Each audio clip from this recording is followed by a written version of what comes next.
Hi, I'm Heather. Welcome to class. Today we're going to do some accessible inversions. These will be more preparatory type poses rather than the full and final pose. And before we begin, I invite you to subscribe to this channel.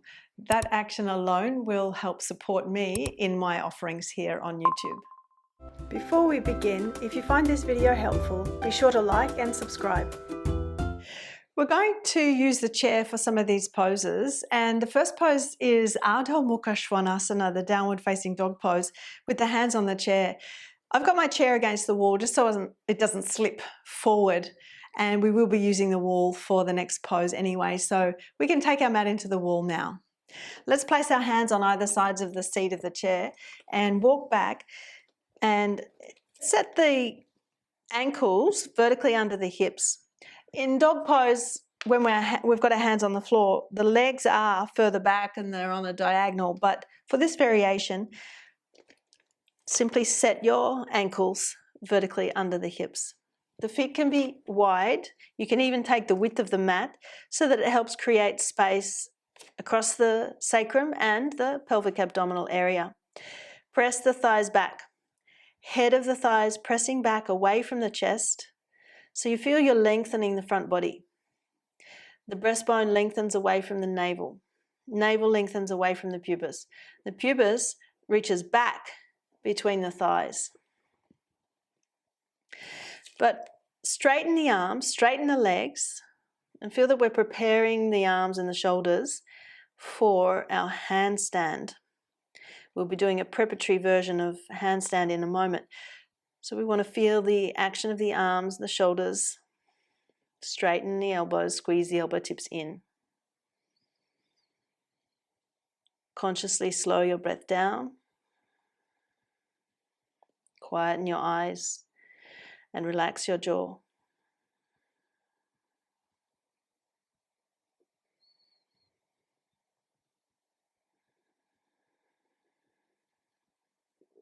Now look forward.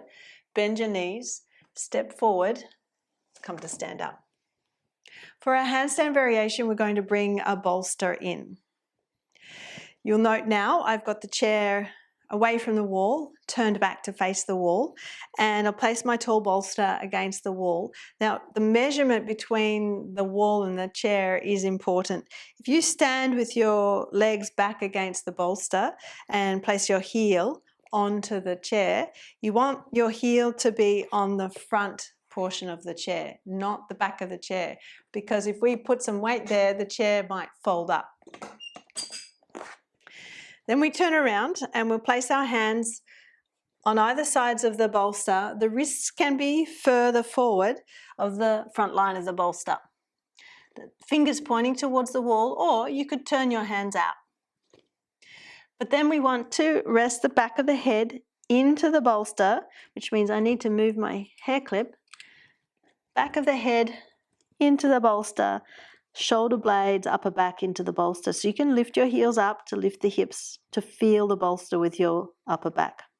Then we step one foot up onto the seat of the chair, other foot up. Now, the chair might be pushing away from you, so your job is to pull your hips back to the wall.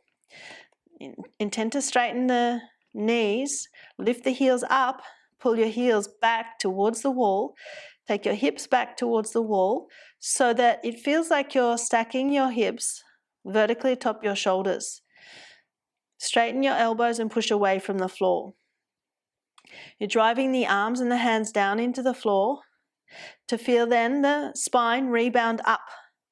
Don't collapse down through the shoulders. Can you rebound your spine up away from the arms and the hands? Keep breathing. Strong arms, strong legs. Straight arms, straight legs.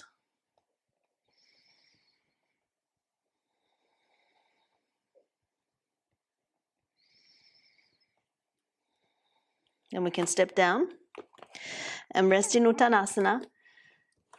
Drape the back of the hands onto the floor, or if you can't manage that with your knees straight in Uttanasana, maybe you bend the knees, get the back of the hands resting so your wrists are relaxed.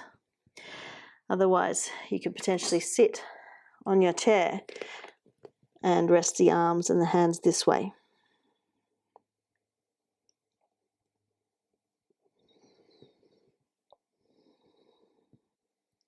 Then as you're ready, slowly make your way up. We'll move on to Pincha Mayurasana now, the forearm balance. It's actually translated as the tail of the peacock pose. We'll keep our chair, but let's move the bolster out of the way and bring in some bricks and a belt. For forearm balance, the chair may be in a similar place that we had for our handstand. You may need to adjust it a little bit, but let's just see if we can work with it in that same spot. The brick is going to be between the hands, like so. However, if your shoulders feel tight, you can perhaps narrow the brick or do the pose with the fingers interlocked. The belt is going to support the arm, so make sure that your belt is your shoulder width, and you'll see I'm looping that right over my thumb tip, thumbnail, and then under the elbow. I'm not putting it in between the thumb and the index finger, which will mean that it's a shorter loop. Bring it right over the thumbnail. Then when you place your belt just above the elbow crease, you should feel that your elbows are shoulder width apart. But we can come down with the hands on either sides of the brick or the fingers interlocked. You can have the brick right up against the wall. We'll be stepping the feet up onto the chair like we did for the handstand prep. We haven't got any support behind the upper back here like we did with the bolster. So our job is to lift the spine and keep it away from the wall. We're not collapsing down. We come forward enough that we can lift the knees off the floor. Maybe you need to start with your feet on either sides of the chair legs. And push away from the floor. Just watch you're not collapsing down towards that brick or towards the floor and towards the wall. Pull away from the wall. Step your feet up. Now here's where you might need to readjust where your chair is. The feet come onto the front of the seat and you lift up. Press the head of the thighs up. Lift the hips. Pull the heels up and back towards your hips. If you're pushing your heels away from the hips and pulling your hips away from the wall, it's like your chair is slipping. Stop the chair from slipping by lifting the heels, pulling the heels back to the hips, and pulling the hips back to the wall. But then move your spine, your upper back, away from the wall. Spine moves in towards the chest, towards the chair. Then step down and come down to rest. You can bring knees and feet together, remove the belt, and rest your head down with your arms forward. As you keep your arms forward, it allows space, more space for the heart. The heart has been working pretty significantly in that pose, in the forearm balance. So we want to allow space for the heart as we rest.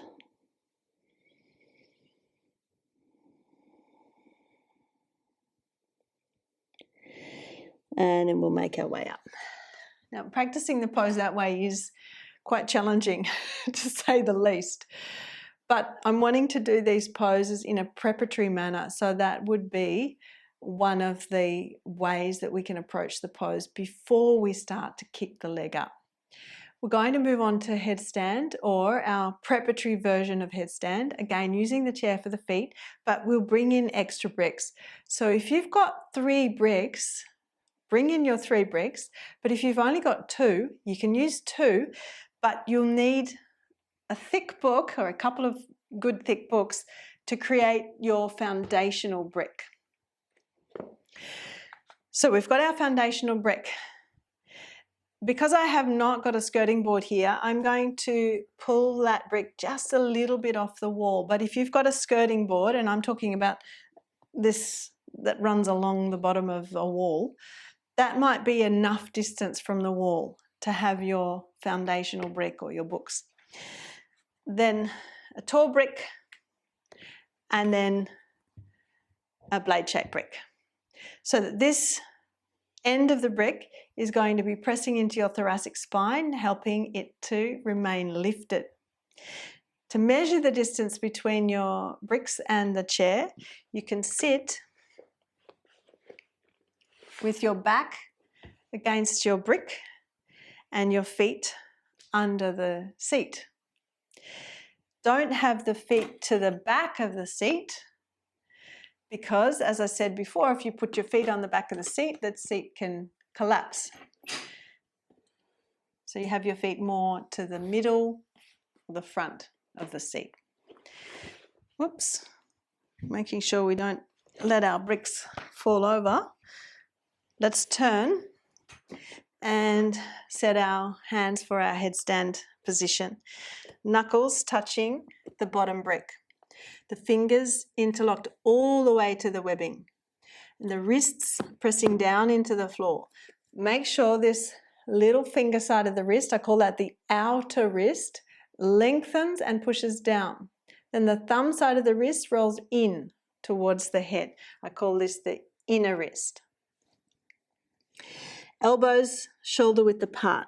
Place the crown of the head down onto the floor and roll your inner wrist, the thumb side of the wrist, in towards the head.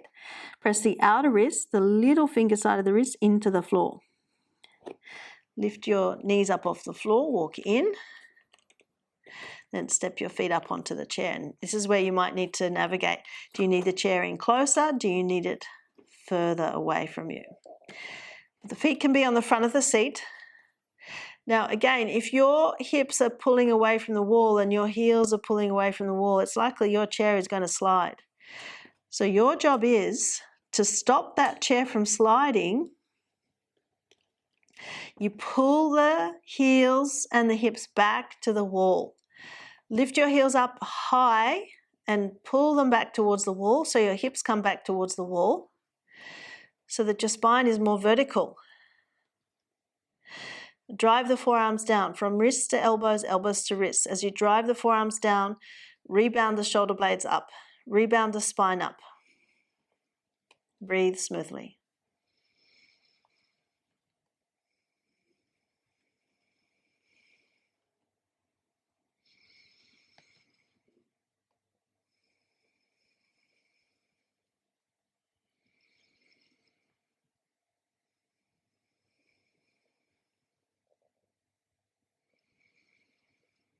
And then we can step down.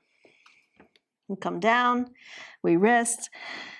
Whether the knees are together or apart, that doesn't matter. It's the positioning of the arms that we're interested in. Keep your arms forward and rest your head down. Whether the forehead rests on your forearms or on the floor or on a brick. You might prefer to have the arms out wide with the forehead on the floor or on a brick.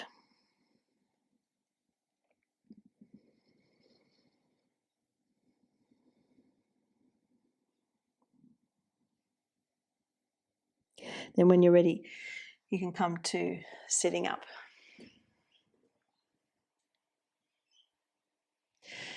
We're going to move on to what we'll call a variation of shoulder stand, Chatush Padasana, using the chair under the feet. We'll keep our chair and we'll keep a couple of bricks, but we'll get some blankets. I've got a pile of 3 blankets here, and the height that you use can be dependent on your neck. If you've got a long neck, you've got a stiff neck, you may want a significant amount of height, which I would consider for this pose, 3 thick blankets is a significant amount of height. Some people do this pose with no height, and that can be okay for their neck. The body is on a diagonal here, so it's less of a neck flexion than the full shoulder stand. That's why maybe we don't need as much height as we would for a full shoulder stand. I'm going to place a couple of bricks here between the blankets and the chair. So that acts as a spacer, it gives us an idea of how much length to take, but it also gives us some support under the back of the pelvis. So we sit on these bricks with the legs on either sides of the chair and we lie back. We want the shoulders on our blankets and the head coming off the blankets. so the head can come all the way down to the floor. We want the chair close enough that we can hold on to the legs of the chair. Then bring your feet onto the chair. Now, some of us will like to press the feet into the handles of the chair as we lift up. Be mindful, the chair might tip, so you want to keep your hands gripping the chair legs to stop it from tipping. Others, you may prefer to just dig the heels into the seat itself. We exhale, we lift up, and then eventually press the feet down into the seat. Now, you can keep your feet on the handles, that's fine, but some may prefer to bring the heels right to the front of the seat, press the balls of the feet down, and then as you lift the hips, roll the shoulders under. You walk from shoulder to roll the shoulder tips down towards the floor and back towards the chair. That way you'll feel the breastbone moving towards the chin. But the thoracic spine between your shoulder blades moves deeply in towards the breastbone to help with that movement of the breastbone to the chin. Then as you're driving the feet down into the chair, the feet can be as wide as the chair, so that offers space through the sacral region and the pelvic abdominal region. Pressurize the inner feet down, roll the inner knees down, and use the strength of the entire circumference of the thighs. So not just the front thighs, not just the quadriceps. Can you activate the hamstring muscles as well? The buttocks lifting up, tailbone lifting up. Relax your throat, relax your jaw, soften your eyes.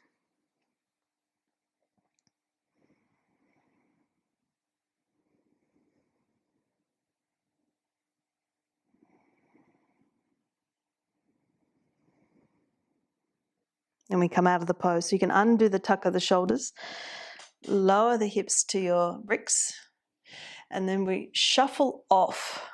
We take our shoulders off our blanket, so the head and the shoulders, the arms are on the floor, and the calf muscles can rest on the chair.